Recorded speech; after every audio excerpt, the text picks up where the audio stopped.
로마서 제1장. 그리스도 예수의 종인 나 바울은 부르심을 받아 사도가 되었습니다. 나는 하나님의 복음을 전하기 위하여 따로 세우심을 받았습니다. 이 복음은 하나님께서 예언자들을 통하여 성경에 미리 약속하신 것으로 그의 아들을 두고 하신 말씀입니다. 이 아들은 육신으로는 다윗의 후손으로 태어나셨으며 성령으로는 죽은 사람들 가운데서 부활하심으로 나타내신 권능으로 하나님의 아들로 확정되신 분이십니다. 그는 곧 우리 주 예수 그리스도이십니다. 우리는 그를 통하여 은혜를 입어 사도의 직분을 받았습니다. 그것은 우리가 그 이름을 전하여 모든 민족이 믿고 순종하게 하려는 것입니다. 여러분도 그들 가운데 들어있어서 예수 그리스도의 부르심을 받은 사람이 되었습니다. 나는 로마에 있는 모든 신도에게 이 편지를 씁니다. 하나님께서 여러분을 사랑하셔서 그의 거룩한 백성으로 부르셨습니다. 하나님 우리 아버지와 주 예수 그리스도께서 내려주시는 은혜와 평화가 여러분에게 있기를 빕니다. 나는 먼저 여러분 모두의 일로 예수 그리스도를 통하여 나의 하나님께 감사를 드립니다. 그것은 여러분의 믿음에 대한 소문이 온 세상에 퍼지고 있기 때문입니다. 하나님은 내가 그 아들의 복음을 전하는 일로 충심으로 섬기는 분이시기에 내 마음속을 알고 계십니다. 나는 기도할 때마다 언제나 여러분을 생각하며 어떻게 해서든지 하나님의 뜻으로 여러분에게로 갈 수 있는 좋은 길이 열리기를 간구하고 있습니다. 내가 여러분을 간절히 보고 싶어 하는 것은 여러분에게 신령한 은사를 좀 나누어 주어 여러분을 굳세게 하려고 하는 것입니다. 이것은 내가 여러분과 함께 지내면서 여러분과 내가 서로의 믿음으로 서로 격려를 받고자 하는 것입니다. 형제자매 여러분, 여러분은 이것을 아시기 바랍니다. 나는 여러분에게 가려고 여러 번 마음을 먹었으나 지금까지 길이 막혀서 뜻을 이루지 못하였습니다. 나는 다른 이방 사람들 가운데서도 열매를 거둔 것과 같이 여러분 가운데서도 그것을 좀 거두려고 했던 것입니다.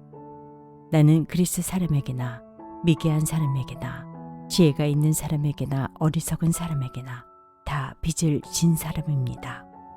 그러므로 나의 간절한 소원은 로마에 있는 여러분에게도 복음을 전하는 일입니다. 나는 복음을 부끄러워하지 않습니다. 이 복음은 유대 사람을 비롯하여 그리스 사람에게 이르기까지 모든 믿는 사람을 구원하는 하나님의 능력입니다. 하나님의 의가 복음 속에 나타납니다. 이 일은 오로지 믿음에 근거하여 일어납니다. 이것은 성경에 기록한 바 의인은 믿음으로 살 것이다 한 것과 같습니다.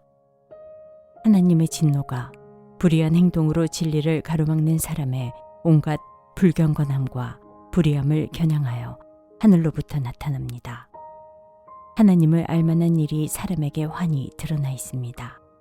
하나님께서 그것을 환히 드러내 주셨습니다. 이 세상 창조 때로부터 하나님의 보이지 않는 속성, 곧 그분의 영원하신 능력과 신성은 사람이 그 지으신 만물을 보고서 깨닫게 되어 있습니다. 그러므로 사람들은 핑계를 댈 수가 없습니다. 사람들은 하나님을 알면서도 하나님을 하나님으로 영화롭게 해드리거나 감사를 드리기는커녕 오히려 생각이 허망해져서 그들의 지각 없는 마음이 어두워졌습니다. 사람들은 스스로 지혜가 있다고 주장하지만 실상은 어리석은 사람이 되었습니다. 그들은 썩지 않는 하나님의 영광을 썩어 없어질 사람이나 새나 네 발 짐승이나 기어다니는 동물의 형상으로 바꾸어 놓았습니다. 그러므로 하나님께서는 사람들이 마음의 욕정대로 하도록 더러움에 그대로 내버려 두시니 서로의 몸을 욕되게 하였습니다. 사람들은 하나님의 진리를 거짓으로 바꾸고 창조주 대신에 피조물을 숭배하고 섬겼습니다. 하나님은 영원히 찬송을 받으실 분이십니다. 아멘. 이런 까닭에 하나님께서는 사람들을 부끄러운 정욕에 내버려 두셨습니다. 여자들은 남자와의 바른 관계를 바르지 못한 관계로 바꾸고 또한 남자들도 이와 같이 여자와의 바른 관계를 버리고 서로 욕정에 불탔으며 남자가 남자와 더불어 부끄러운 짓을 하게 되었습니다. 그래서 그들은 그 잘못에 마땅한 대가를 스스로 받았습니다.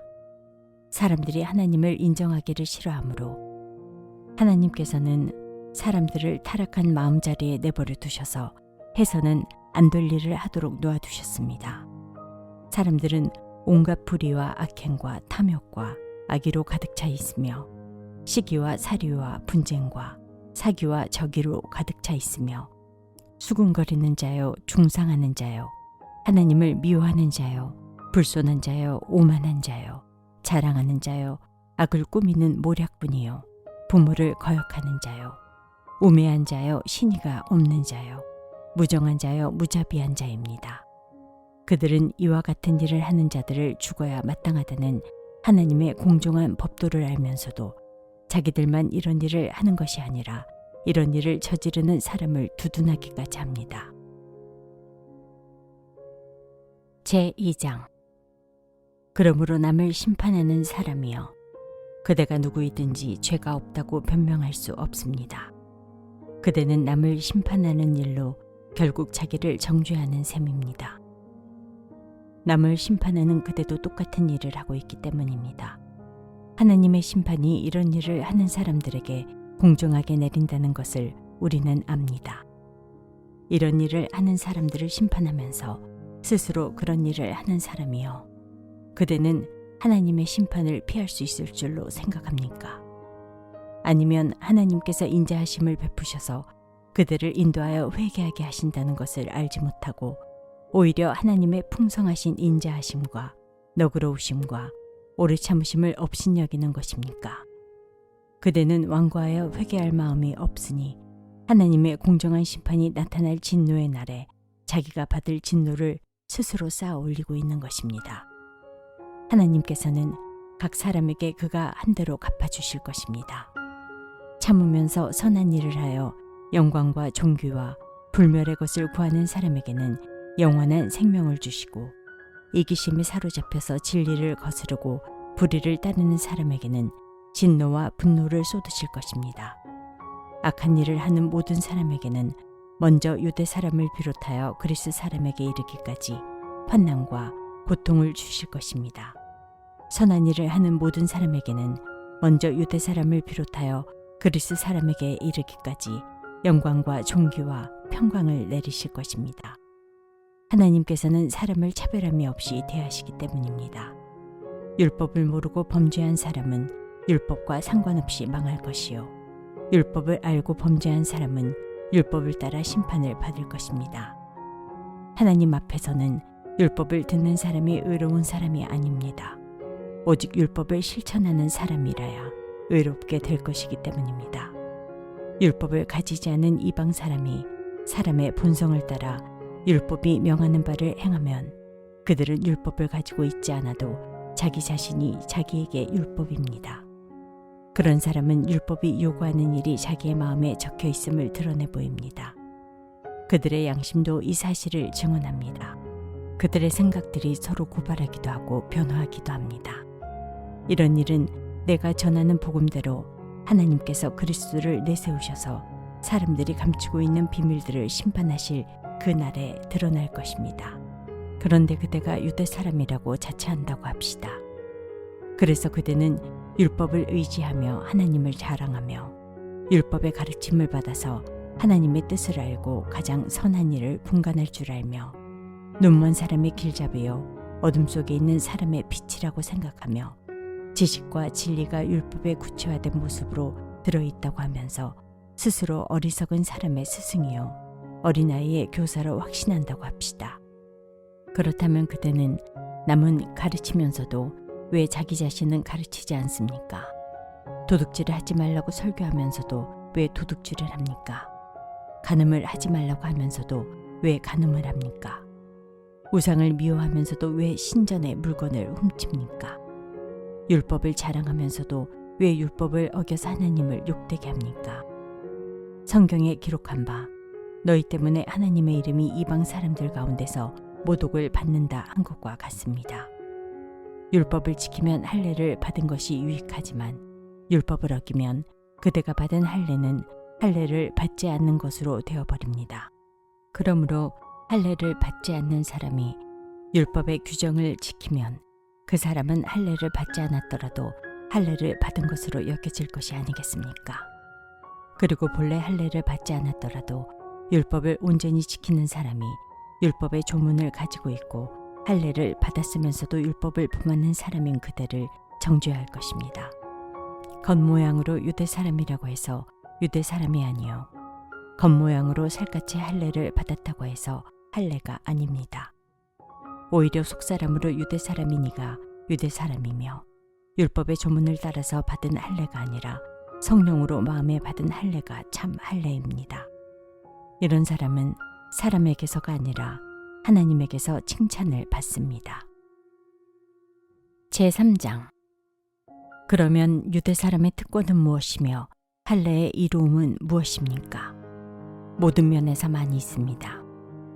첫째는 그들이 하나님의 말씀을 맡았다는 것입니다.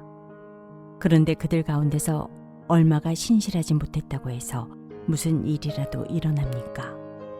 그들이 신실하지 못했다고 해서 하나님의 신실하심이 없어지겠습니까? 그럴 수 없습니다. 사람은 다 거짓말쟁이이지만 하나님은 참되십니다.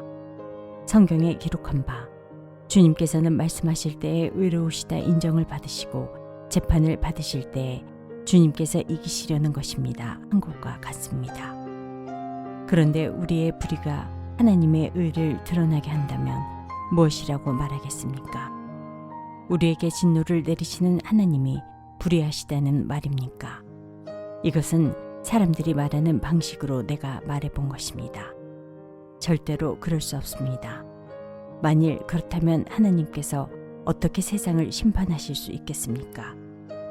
다음과 같이 반박하는 사람도 있을 것입니다. 나의 거짓됨 때문에 하나님의 참되심이 더욱 분명하게 드러나서 하나님께 영광이 돌아간다면 왜 나도 역시 여전히 죄인으로 판정을 받습니까? 더욱이 좋은 일이 생기게 하기 위하여 악한 일을 하자 하고 말할 수 있겠습니까? 사실 어떤 사람들은 우리가 그런 말을 한다고 비방합니다. 그런 사람들은 심판을 받아야 마땅합니다. 그러면 무엇을 말해야 하겠습니까? 우리 유대 사람이 이방 사람보다 낫습니까? 전혀 그렇지 않습니다. 유대 사람이나 그리스 사람이나 다 같이 죄 아래에 있음을 우리가 이미 지적하였습니다. 성경에 이렇게 기록되어 있습니다. 의인은 없다. 한 사람도 없다. 깨닫는 사람도 없고 하나님을 찾는 사람도 없다. 모두가 곁길로 빠져서 쓸모가 없게 되었다. 선한 일을 하는 사람은 없다. 한 사람도 없다. 그들의 목구멍은 열린 무덤이다. 혀는 사람을 속인다. 입술에는 독사의 독이 있다. 입에는 저주와 독설이 가득 찼다. 발은 피를 흘리는 일에 빠르며 그들이 가는 길에는 파멸과 비참함이 있다. 그들은 평화의 길을 알지 못한다. 그들의 눈에는 하나님을 두려워하는 빛이 없다. 율법에 있는 모든 말씀이 율법 아래 사는 사람에게 말한 것임을 우리는 압니다. 그것은 모든 입을 막고 온 세상을 하나님 앞에서 유죄로 드러내려는 것입니다. 그러므로 율법의 행위로는 하나님 앞에서 의롭다고 인정받을 사람이 아무도 없습니다. 율법으로는 죄를 인식할 뿐입니다. 그러나 이제는 율법과는 상관없이 하나님의 의가 나타났습니다. 그것은 율법과 예언자들이 증언한 것입니다. 그런데 하나님의 의는 예수 그리스도를 믿는 믿음을 통하여 오는 것인데 모든 믿는 사람에게 미칩니다. 거기에는 아무 차별이 없습니다. 모든 사람이 죄를 범하였습니다. 그래서 사람은 하나님의 영광에 못 미치는 처지에 놓여 있습니다. 그러나 사람은 그리스도 예수 안에서 얻는 구원으로 말미암아 하나님의 은혜로 값없이 의롭다는 선고를 받습니다. 하나님께서는 이 예수를 속죄제물로 내주셨습니다. 그것은 그의 피를 믿을 때에 유효합니다. 하나님께서 이렇게 하신 것은 사람들이 이제까지 지은 죄를 너그럽게 보아주심으로써 자기의 의를 나타내시려는 것이었습니다. 하나님께서는 오래 참으시다가 지금 이때에 자기의 의로우심을 나타내신 것은 하나님은 의로우신 분이시라는 것과 예수를 믿는 사람은 누구나 의롭다고 하신다는 것을 보여주시려는 것입니다. 그렇다면 사람이 자랑할 것이 어디에 있습니까? 전혀 없습니다. 무슨 법으로 의롭게 됩니까? 행위의 법으로 됩니까? 아닙니다. 믿음의 법으로 됩니다. 사람이 율법의 행위와는 상관없이 믿음으로 의롭다고 인정을 받는다고 우리는 생각합니다. 하나님은 유대 사람만의 하나님이십니까? 이방 사람의 하나님도 되시지 않습니까? 그렇습니다. 이방 사람의 하나님도 되십니다. 참으로 하나님은 오직 한 분뿐이십니다. 그러므로 하나님께서는 할례를 받은 사람도 믿음을 보시고 의롭다고 하시고 할례를 받지 않는 사람도 믿음을 보시고 의롭다고 하십니다. 그러면 믿음으로 말미암아 우리가 율법을 폐합니까? 그럴 수 없습니다. 도리어 율법을 굳게 세웁니다.